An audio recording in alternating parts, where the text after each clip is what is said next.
So when I was younger, I had so many interests in so many different things. It was unbelievable. And I still have that kind of opinion today of I would like to do a lot of different things, and I generally have a general niche of things that I can do, and I swap around with different ideas and different things. So just right now I have this channel where basically I talk about motivational stuff. I talk about ways that you guys can improve your life and stuff. My main channel deals with a lot of gaming, CGI. If you don't know what CGI is, it's basically computer graphics, visual effects and stuff like that, and artwork. Then I have another channel because I'm an author of 18 books. I also have an author channel, so I go ahead and talk about my books on there and stuff. So I have a lot of different interests, and I think the saying goes, jack of all trades. So this is a jack of all trades thing that goes around, and people misquote it. So it's like the jack of all trades is the one that trades none, or something like that. I can't remember the exact quote. Hold on a minute. I'm gonna go with let's see, what was it now? Jack of all trades quote. Yeah, so the jack of all trades quote is jack of all trades, master of none, and that's generally what people will say. The actual phrasing of this is jack of all trades, master of none, though often better than a master of one. And I'm going to tell you why this is an absolute brilliant thing, and I'm also going to tell you how it can benefit you as well. Because if you're anything like me, where you have a lot of interest in different things, there is probably going to be a chance where you don't really know what to do with your life, and you don't really know what to go into, especially if this is going to concern, say, like college or university or something like that. You know, you need to know what you want to do for the rest of your life and whether it's going to be something for you. Now, as I explained, for me, I'm an author. I've got CG work going on. I'm an artist. I'm an illustrator. You can do stuff like that. I do photography. I am very interested in fitness. There's actually a fitness Instagram that I have as well. I used to do ballet and a little bit of martial arts as well. So having all of these interests, it's like people were telling me on YouTube, you need to pick a niche. You need to pick what you want to do on that particular channel. And to a point, that is good, because the algorithm can then pick up what you might be doing as a person, so that it can suggest things to other people. And a lot of people have told me to turn around and say, don't call it the algorithm, call it the audience. What does the audience want? Because if you've got an audience who's coming to your channel and you're doing cooking, for example, and then suddenly you turn around and you go, oh, I don't want to do cooking anymore, I want to do something about race cars, you know, you suddenly now have two audiences, and they're probably not going to want to watch all of that all the way through. Now, YouTube is not like television. You know, television, you can have a channel where everything is on there, essentially. So what it will tend to be is, like, with one TV channel, you can have anything from an antiques kind of program to a horror to books, you know, films made out of books or something like that, documentaries. Whereas YouTube, you're more or less likely to have that. You're probably going to want someone who either wants to watch a talk show, you're going to have someone who wants to go ahead and they want to watch sports or something like that, or maybe you're very interested in sci-fi films and they want to hear some stuff about the sci-fi films and facts that they've never heard, and they will just sit there and kind of mind-numbingly go, that's what I want. You know, compared to your YouTube channel that might have multiple things going on. And this is the reason why I have multiple social medias, because sometimes I get bored of talking about one thing and I want to go talk about another thing, and here we are. You know what I mean? Right now, I would probably be doing CGI on my channel. The only problem is my computer's broken. It keeps randomly just shutting down on me. So when I'm doing any filming, I'll probably get about 20 minutes into a video and then everything just goes, right? But I have this channel, and surprisingly, and I'll tell you right now, right? So I'm recording off my mobile phone. This has actually been set up as a webcam. onto my computer, because I can connect my mobile phone to my computer, and computer willing, as long as it stays on, I can see myself on my screen. Alternatively, my computer just decides to randomly just tap out and it goes off. I know that my computer's going to continue, sorry, my phone is going to continue recording, which is a really good thing, because what I can see right now is the back end of my phone. I can't see myself on my phone, but I can see myself on the webcam that is just behind my phone. Hence why I can give you better eye coordination towards the lens. Now, if you guys have just heard that little vibration, I've just got a notification from someone.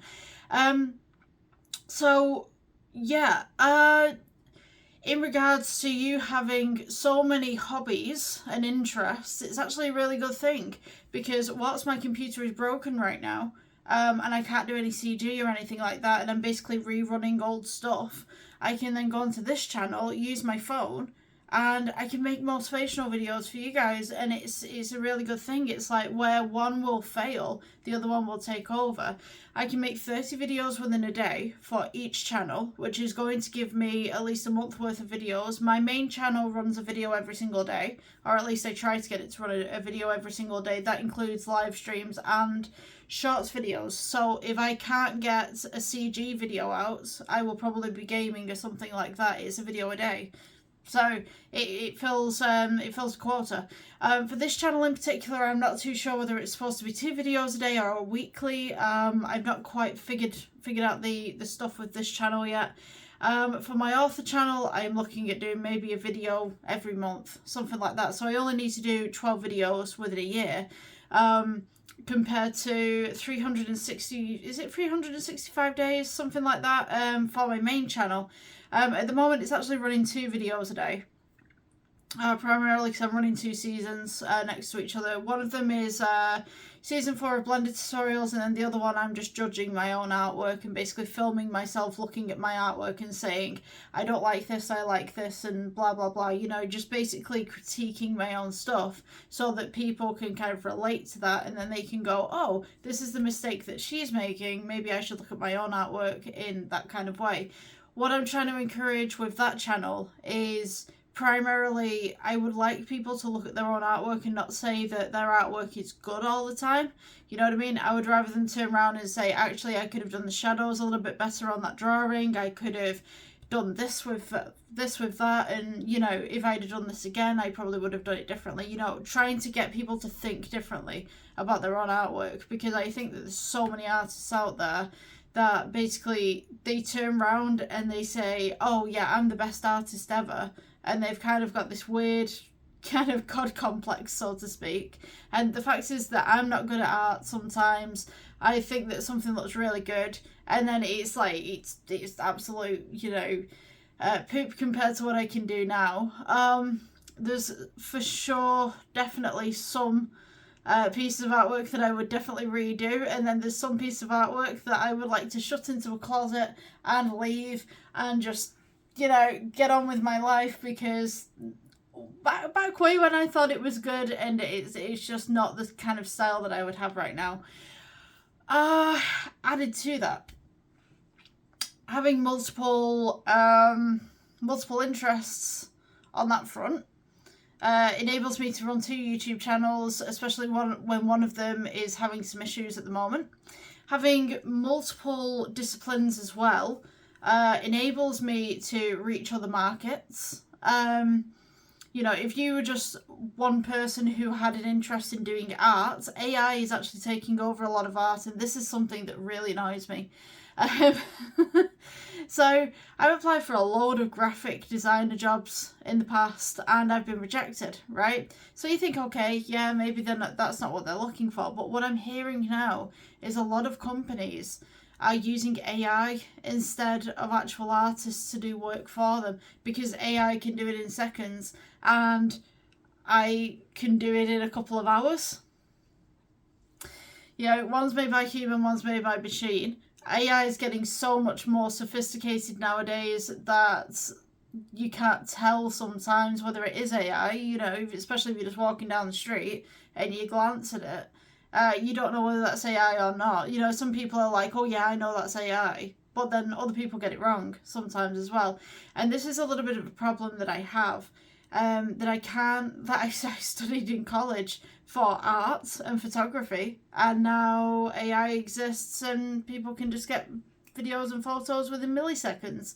It's kind of crazy. So this is the reason why one of my little niches is teaching people how to build CGI and actually build properly.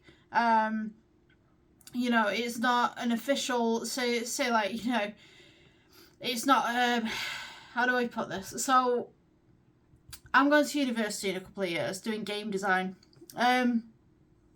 Hopefully, if I decide to do it, I've got a place and everything.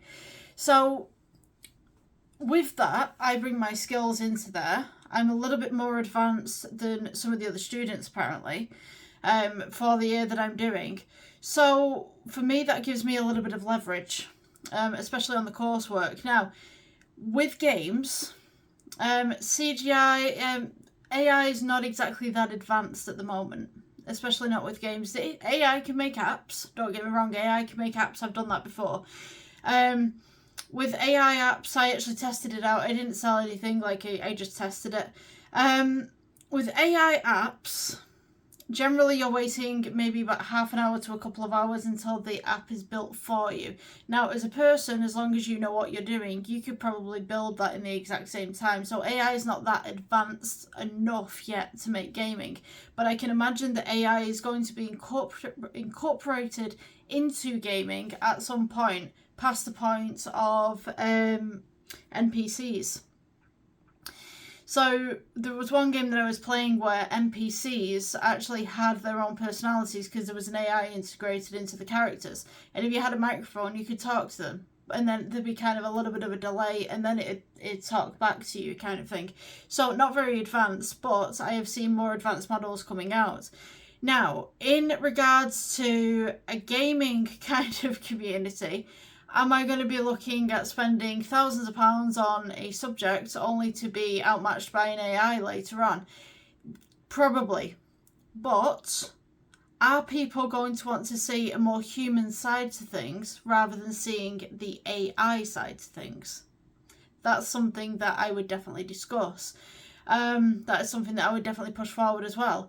Because whilst AI can make a lot of things for us, and because my computer's crashed at the moment as well, basically it's having some sort of issues. We can't figure out what it is, and it won't stay on for any longer than 20 minutes.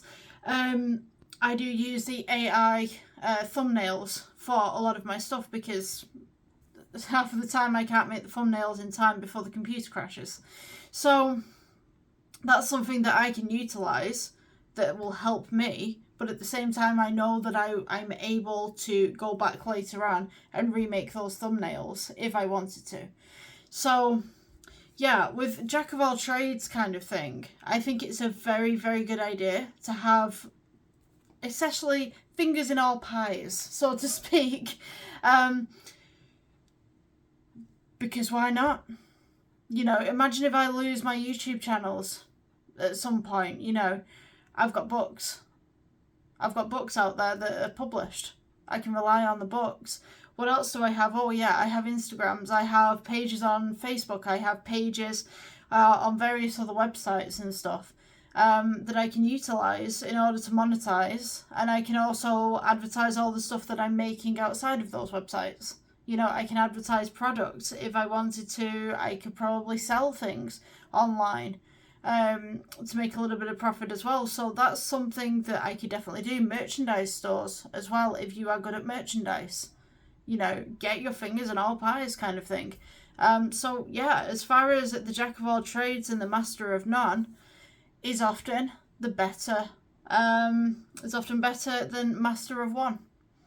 So all these people who are just doing one niche and eventually lose all their stuff because either they messed up with some sort of community guidelines on YouTube, you guys who have got multiple interests have probably got multiple channels that will be able to support each other in case the inevitable does happen.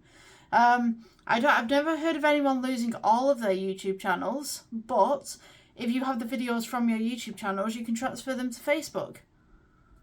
and Facebook can have them. And generally what I find with my CG channel that I do have is that everything that I post on to YouTube actually gets a lot better viewage on Facebook and TikTok rather than YouTube, because they're a little bit more personal. Less people are using them, so the traffic is less, and so therefore your videos are out there a little bit more. It's a very interesting concept. Yeah, so basically it's the environment that you're in as well. If you're in the wrong environment, then you're probably not going to prosper as well as being in environment B compared to environment A. So yeah, I'll leave that with you, food for thought. Yeah, if you guys enjoyed the video and you got this far, please like, subscribe, and I will see you in the next one, hopefully. Have a great day.